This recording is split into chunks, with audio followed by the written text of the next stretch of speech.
రాబోయేటువంటి మహాశివరాత్రి ఉత్సవాలను బ్రహ్మోత్సవాలను అత్యంత ఘనంగా వైభవపేతంగా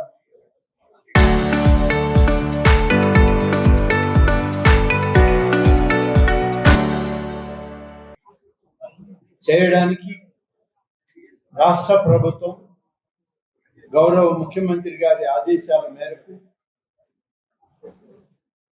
శ్రీశైల క్షేత్ర పాలక మండలి అధ్యక్షులు అధికారులు సమన్వయంతో ఈ ఉత్సవాలను విజయవంతం చేయడానికి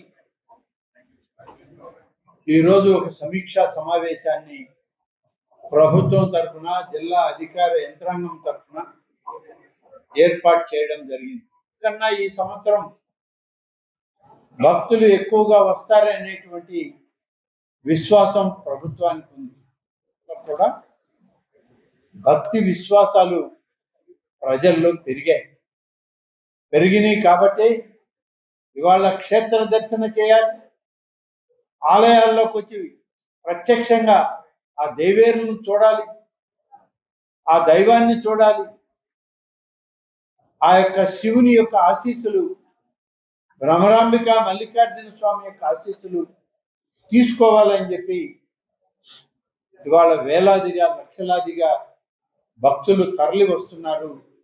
వారికి సౌకర్యవంతంగా ఉండే విధంగా, వాళ్ళకి ఇక్కడ వస్తువులు సౌకర్యంగా ఉండే విధంగా ఉన్నటువంటి కొద్ది భూమిలో అనేక కార్యక్రమాలను తీసుకోండి అని చెప్పి అధికారులకి సూచనలు ఇవ్వడం జరిగింది.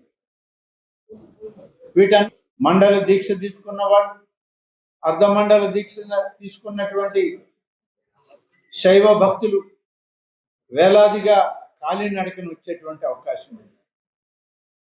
48 కిలోమీటర్ల మేర అటవీ ప్రాంతంలో వచ్చేటువంటి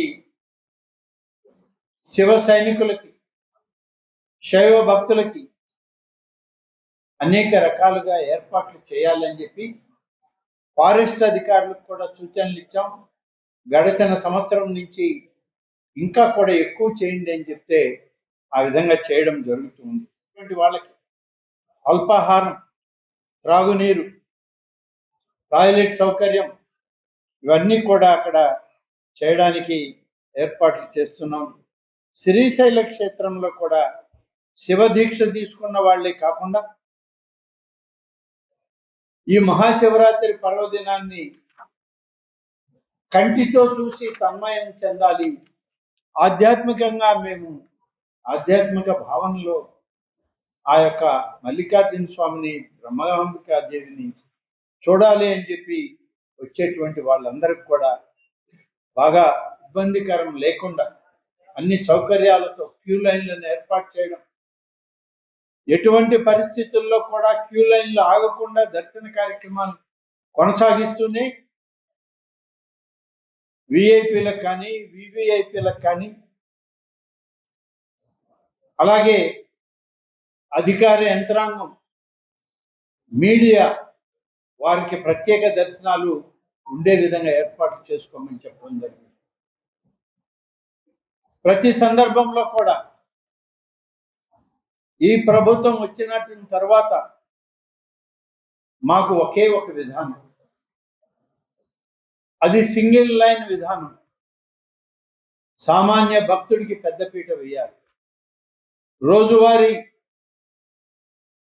దర్శనం చేసుకునేటువంటి భక్తులు 85 నుంచి 90% సామాన్య భక్తులే ఉండాలని చెప్పి ఈ ప్రభుత్వ నిర్ణయానికి అనుగుణంగానే అధికారులు మీరు కార్యక్రమాలు నిర్వహించండి అని చెప్పి కూడా సూచించడం జరిగింది.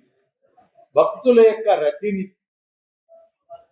వారి వచ్చేటువంటి వాహన రద్దీని తగ్గించుకోవడానికి, వెసులుబాటు కల్పించడానికి, వారికి ఎక్కువ పార్కింగ్ ప్లేసులు ఇవ్వడానికి, ఉన్నటువంటి ప్రాంతాల నుంచి భక్తులు ఆలయానికి శీఘ్రగతిన చేరడానికి ఏర్పాట్లు చేయమని చెప్పి సూచనలు ఇచ్చాం. వసతి సౌకర్యం, పారిశుద్ధ్యం, ముఖ్యంగా శానిటేషన్ విషయంలో ఎక్కడ కూడా రాజీ పడద్దు. మెరుగైనటువంటి శానిటేషన్ సౌకర్యం ఇవ్వమన్నాం.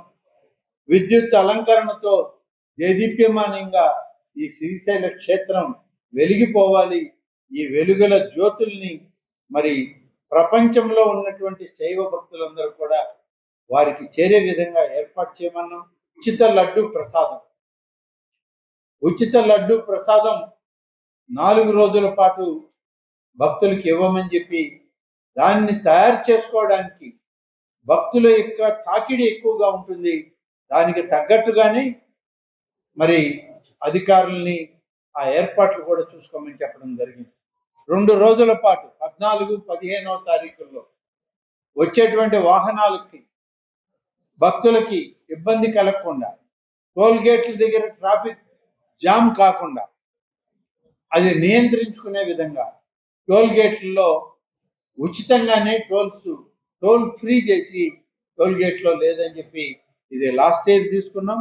ఈ సంవత్సరం కూడా నిర్ణయం తీసుకొని ఆ విధంగా అమలు చేయడానికి మరి అధికారులకు సూచనలు ఇవ్వడం జరిగింది. జర్మన్ షెడ్ల నిర్మాణం కానీ, క్యూ లైన్లలో 5,000 మంది భక్తులు వాళ్ళు ఉండే విధంగా హోల్డింగ్ ఏరియాస్లో కూడా భక్తుల్ని పెట్టి ఈ యొక్క జర్మన్ షెడ్లలో వాళ్ళ ద్వారా తీసుకెళ్లే విధంగా ఏర్పాట్లు చేయమన్నాం. క్యూ లైన్లలో ఉన్నటువంటి భక్తులకి త్రాగునీరు కానీ, మజ్జిగ ప్యాకెట్లను కానీ, పసిబిడ్డలు మహిళలు ఉంటే పాలు బిస్కెట్ల సౌకర్యం కూడా ఉచితంగా దేవాదాయ శాఖ నుంచి శ్రీశైల దేవస్థానం వాళ్ళు ఏర్పాటు చేయాలని కూడా చెప్పడం జరిగింది. ప్రభుత్వం నుంచి శివరాత్రి పర్వదినంలో సామాన్య భక్తుల యొక్క సౌకర్యాలు, సామాన్య భక్తులకి దర్శన సౌకర్యమే మా బాధ్యత, ఈ ప్రభుత్వం యొక్క నిర్ణయం అని చెప్పి అధికార యంత్రాంగానికి, పాలక వర్గానికి కూడా సూచించడం జరిగింది. వచ్చినటువంటి ప్రతి భక్తురాలు తిరిగి వెళ్ళేటప్పుడు సంపూర్ణంగా సజావుగా పూర్తి స్థాయి తృప్తికరంగా వాళ్ళు వెళ్ళాలి. ఈ క్షేత్రానికి వచ్చి మనం దైవ దర్శనం సజావుగా చేసుకోగలిగాం. అన్ని రకాల సౌకర్యాలని రాష్ట్ర ప్రభుత్వం, దేవాదాయ శాఖ, జిల్లా అధికార యంత్రాంగం, ఈ శ్రీశైల దేవస్థానం పాలకవర్గం ఏర్పాటు చేసిందనేటువంటి సంతృప్తితో ప్రతి ఒక్కరూ తిరిగి వెళ్ళాలని చెప్పి ఇవాళ సూచనలు చేయడం జరిగింది. ఆ తారీఖున గౌరవ ముఖ్యమంత్రి గారిని రమ్మని చెప్పి ఆహ్వానించడానికి పాలకవర్గం అధ్యక్షులు, పాలకవర్గ సభ్యులు, ఈ శ్రీశైల అధికారులు, అలాగే జిల్లా మంత్రిగా శ్రీ బీసీ జనార్దన్ రెడ్డి గారు, వారితోటి దేవాదాయ శాఖ మంత్రిగా నేను, మా ప్రిన్సిపల్ సెక్రటరీ గారు, మా కమిషనర్ గారు అందరం కలిసి local to global news at your finger tips. మీ చేతిలో ఒక ఆయుధం. Download raw TV app. Media legend Ravi Prakash is back.